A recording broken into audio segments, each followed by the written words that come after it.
আমি আপোনালোকৰ আগত দাঙি ধৰাৰ প্ৰয়াস কৰিছোঁ।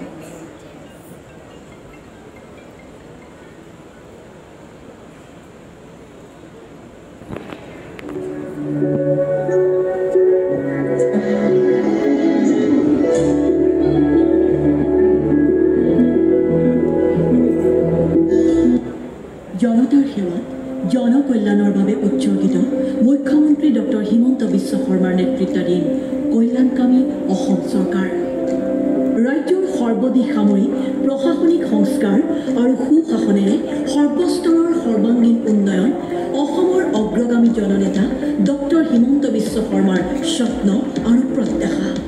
ৰাজ্যৰ প্ৰতিটো প্ৰান্তৰ জনতাৰ কাষত প্ৰতিপল প্ৰতিখন থিয় হোৱাৰ আকাংক্ষাৰে বিগত সময়ত স্বপ্নগ্ৰস্ত নেতা মুখ্যমন্ত্ৰী ডক্টৰ হিমন্ত বিশ্ব শৰ্মাই গ্ৰহণ কৰিছে বহু সুদূৰ প্ৰসাৰী ঐতিহাসিক আৰু ভৱিষ্যত প্ৰত্যাশী সিদ্ধান্ত। উজনি নামনি বৰাকৰ পাৰৰ সৰ্বস্তৰৰ জনতাই জটিলতাবিহীনভাৱে লাভ কৰক চৰকাৰৰ শৃংখলাবদ্ধ প্ৰশাসনিক সা সুবিধা। এই লক্ষ্যৰে 2023 চনৰ 30 জানুৱাৰীত ডিব্ৰুগড়ত অনুষ্ঠিত ৰাজ্যিক কেবিনেটত মুখ্যমন্ত্ৰীৰ সচিবালয় সম্প্ৰসাৰণৰ সিদ্ধান্ত গ্ৰহণ কৰা হৈছিল।